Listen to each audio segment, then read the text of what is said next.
I stood there, bouquet in hand, veil covering my tear-soaked face, as the wedding coordinator whispered the unthinkable into my ears. "He's not coming. He just married your best friend at the registry this morning." In that moment, my world shattered. But what no one knew was that from that very moment, I started planning the most elegant revenge of all time, and it began with a glass of wine and a smile in his father's mansion. It was meant to be the happiest day of my life. I had dreamt of marrying Enkay since our first year in university. He was tall, charming, ambitious. Everyone said we were a perfect match. We had planned our wedding for over a year. Invitations had gone out. Guests were arriving. But on that day, standing at the altar, my fingers numb, my heart racing, I watched the crowd begin to murmur. The groom wasn't just late. He was never coming. And then the bombshell dropped. Enkay had eloped with Onye, my best friend, my maid of honor, my sister in everything but blood. I fainted. The days after the betrayal blurred into nights of silent screams and damp pillows. I stayed curled in my mother's old armchair by the window, refusing food, refusing pity, refusing to believe the truth.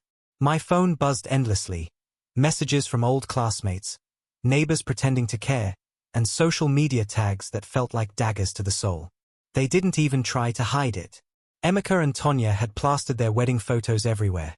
The same bouquet style I had picked, the same wedding rings we had chosen together, the same suit he once tried on for our big day.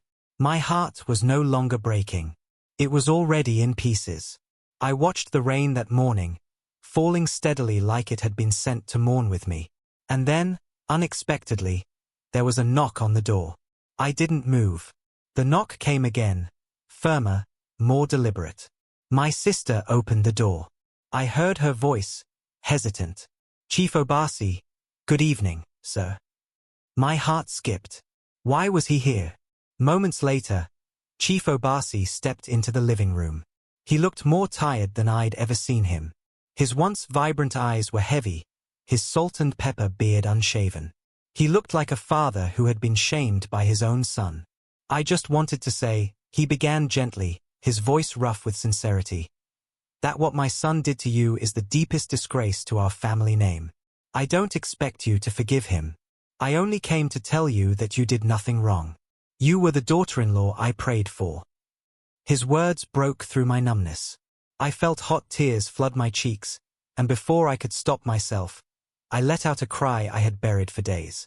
He sat with me. He didn't speak much. Just Saturday. Quiet. Present. Then, after a long silence, he said, "You need air. Get dressed. We're going out." I hesitated, but something in his eyes, something kind, fatherly, maybe even protective, made me nod. We drove silently to a serene restaurant on the outskirts of the city. The ambience was soft, with warm lights and soft jazz music.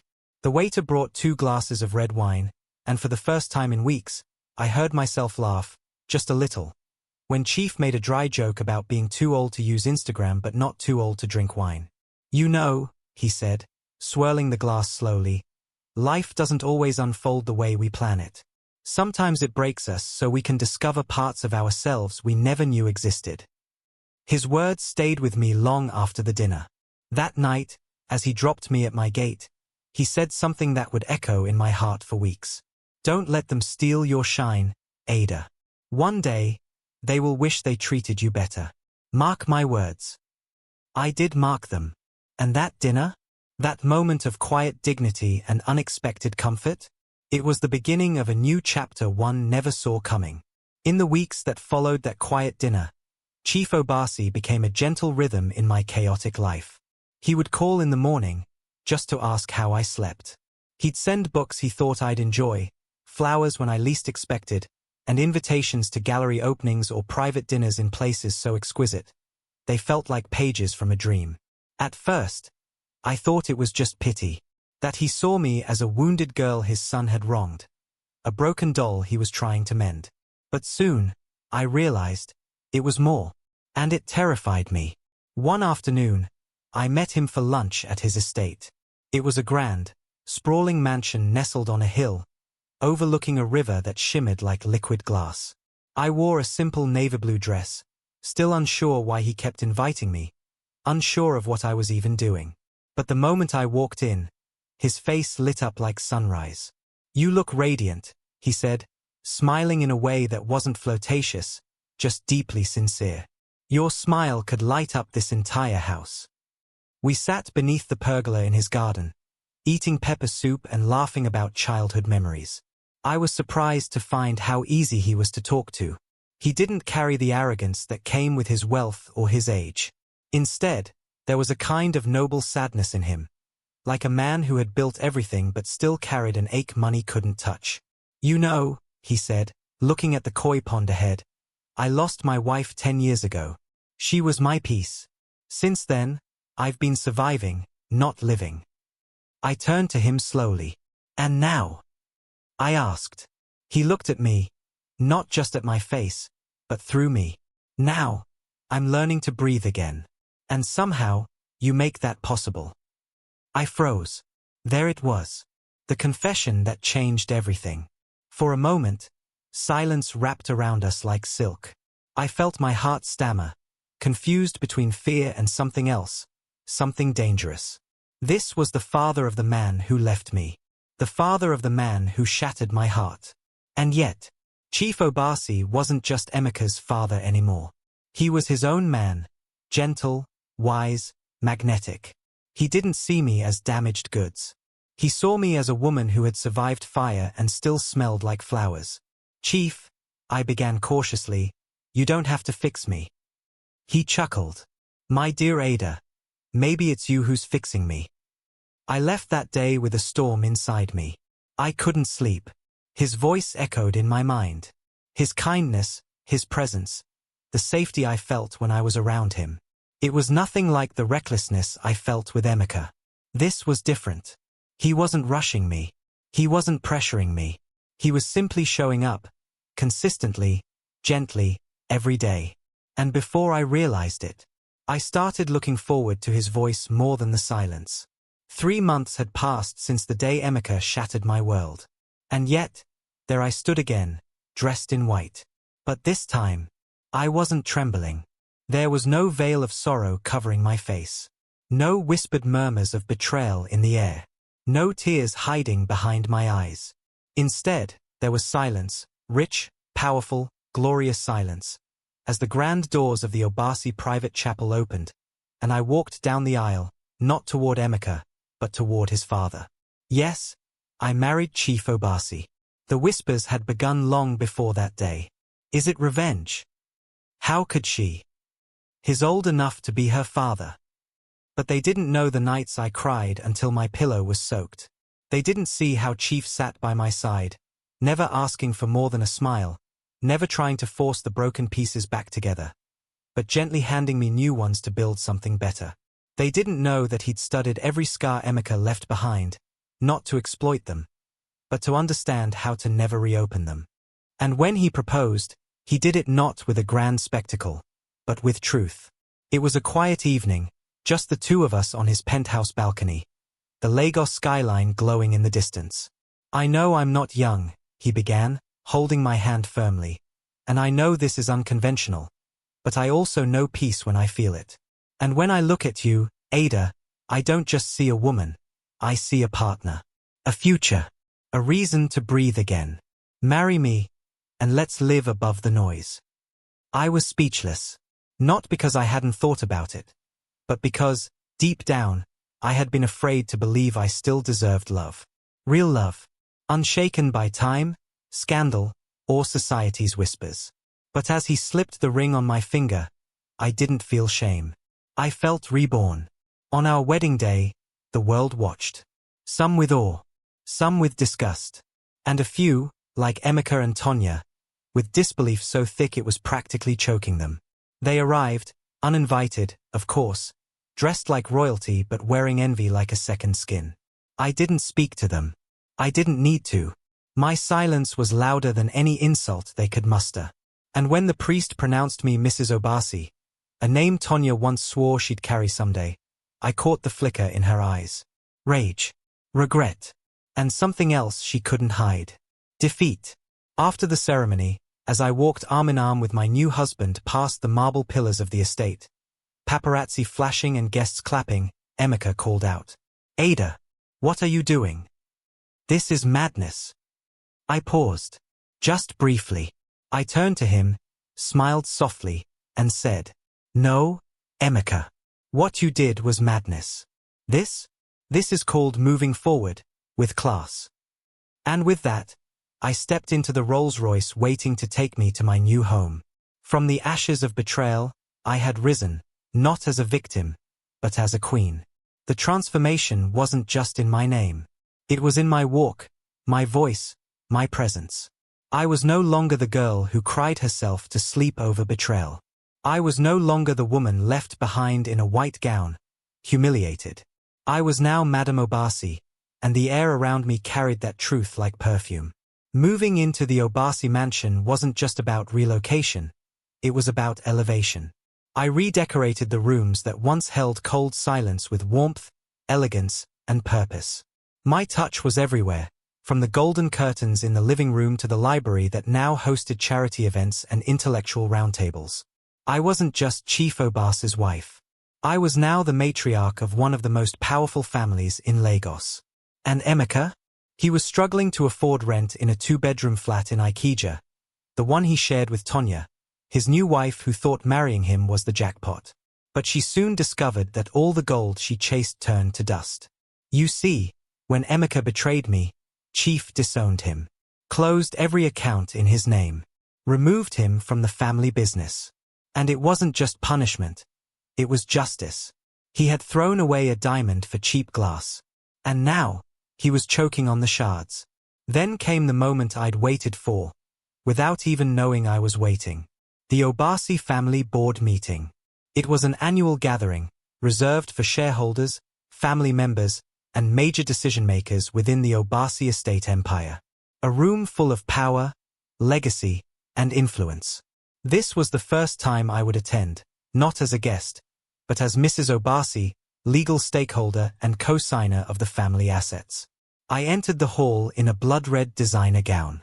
High heels clicked softly across the marble floor.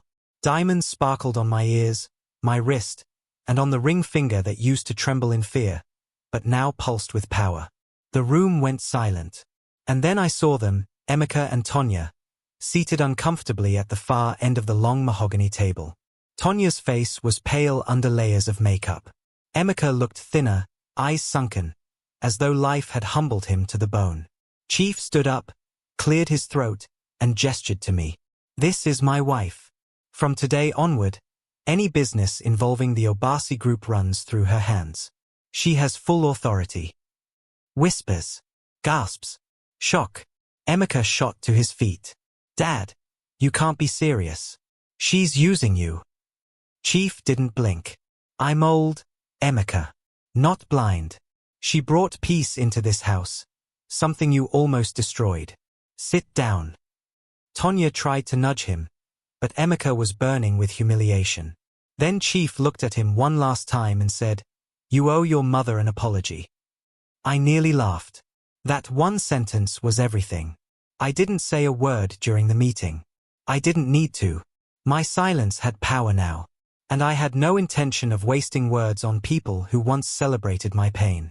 After the meeting, Emeka followed me outside, desperation trailing behind him like a ghost. "Ada, please, this isn't you. You're not this cruel. I made a mistake. Let's talk, please."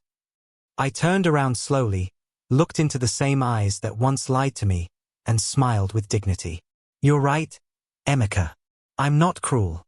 But I've learned that forgiveness doesn't mean returning to where you were broken." Then I leaned closer and whispered, "Tell your wife to start applying for jobs. I hear the Obasi Group has a new HR policy. No nepotism." And with that, I walked away. Queen-like, unbothered, untouchable. By now, the world knew the story, at least, the version they were allowed to hear. The once betrayed bride had married her ex-fiancé's father, inherited a life of wealth and influence, and turned the tables in a way no one saw coming. The whispers on social media had become thunder. "She's a legend. She's wicked. She's smart. But I wasn't seeking revenge anymore. Not actively. I had become revenge, wrapped in elegance, crowned with peace. And the best part? I didn't lift a single finger. Emeka and Tonya's downfall was not loud. It was slow, suffocating, and shameful. Shortly after the board meeting, Emeka was blacklisted by every company associated with the Obasi Empire. Tonya, who once laughed behind my back, who took pleasure in helping Emeka humiliate me, was now nothing but a frustrated wife with mounting bills and a husband who couldn't provide. Their lavish dreams turned into late rent payments, overdue loans, and borrowed clothes. She once wore designer heels to brunch. Now, she was seen bargaining for used shoes in the market. They tried to keep up appearances, of course, posting old pictures, throwing fake birthday parties for likes. But I knew the truth. Lagos knew the truth. They were sinking. And I was flying first class to Paris for a luxury summit, hosting charity galas, appearing on the covers of magazines, starting an educational foundation for abandoned brides and single mothers. My face became a symbol, not just of survival, but of power reborn from pain. Then one night, the unthinkable happened. It was around 9:45 p.m. The house was quiet. Chief had traveled for a business deal in Dubai, and I was reading in the study when the gatekeeper rushed in. "Madam, there's someone at the gate. He says he must see you. It's urgent." I walked to the security monitor and froze. Emeka, drenched in rain, eyes wild, shirt torn. I pressed the intercom. "What do you want?" He fell to his knees. "Ada, please. I'm sorry. I made a mistake. Tonya, she's pregnant for someone else. She left me. I have nothing. I miss you. I was a fool." He was crying, shivering, begging, and for a moment, I felt a flicker of pity. But then I remembered. The girl at the altar. I remembered the whispers, the betrayal, the months of drowning in heartbreak while he celebrated with the woman who stabbed me in the back. I opened the gate. He stood up quickly, hope in his eyes. I walked out, wrapped in a silk robe, my diamond necklace glittering under the porch light. 2 security men flanked me. I looked him in the eyes, calm and composed. "Emeka, you left me in a wedding dress to marry my best friend. You didn't even call. You destroyed me." I know, he sobbed. "Please, forgive me." I stepped closer, lowered my voice, and said the words that sealed his downfall. "I am your stepmother now. Show me respect." His face crumbled. Security escorted him out, gently, but firmly. I stood at the balcony, sipping warm tea as the gates closed behind him. That night, I slept like a baby. True revenge isn't loud. It's elegant. It's patient. It watches. And when the time is right, it simply walks in, dressed in silk and diamonds. Time passed, but not like before. Not the kind of time that drags with heartache and tears, but the kind that blooms with meaning. The kind that glides with grace. I was no longer haunted by betrayal. I was now surrounded by beauty, laughter, purpose, and love. For the first time in my life, I felt seen, not as someone's fiancé, or someone's ex, or someone's scandal, but as a woman reborn. A woman who walked through fire and emerged gold. Chief Obasi and I traveled the world. From Santorini sunsets to business conferences in New York, he stood beside me, not as a man flaunting his wealth, but as a partner who valued my mind, my vision, my strength. He didn't just love me, he respected me. In the mornings, we'd have tea in the garden, talking politics and poetry. In the evenings, we'd walk barefoot by the pool, holding hands like teenagers rediscovering the thrill of touch. He would sometimes pause, look at me and say, "You make this house feel like home again." I would smile, remembering the emptiness I once carried inside me, and how it was slowly being replaced by something whole. Meanwhile, Emeka and Tonya's saga continued to crumble, quietly but completely. Tonya had vanished after her affair became public. Emeka was left alone, a shadow of the man he once pretended to be. I heard whispers of him working as a real estate agent, cold calling strangers to make ends meet. At first, I thought it would make me feel triumphant. But strangely, it didn't. Instead, it made me thankful. Because it reminded me of how far I'd come, and how far beneath me their drama now Saturday. I no longer needed revenge. I had peace. One Saturday afternoon, Chief threw a private celebration in my honor. Just close friends, family, and a few influential women I had mentored. He stood beside me during his toast, his voice rich with pride. When I married this woman, many thought I had lost my mind. But the truth is, she restored it. She reminded me how to live, how to lead, and how to love again. She is not just my wife. She is the fire in my lungs and the light in my home. There was silence. Then applause. But behind the applause, I could feel it. Envy, admiration, awe, and disbelief. Some of the very women who once whispered behind my back now approached me for mentorship. They wanted to know how I built my foundation, how I stayed strong, how I rose. I smiled. Because they were asking the wrong questions. The secret wasn't in what I did. It was in what I refused to do. I refused to stay broken. I refused to become bitter. I refused to fight small battles when I was born for a greater war. And so, I continue to rise. Not to prove anything to Emeka or Tonya. Not to silence critics. But to honor the girl who was once left at the altar and chose to become a queen. I didn't just get revenge. I got redemption. And that, my dear, is a victory no one can ever take away.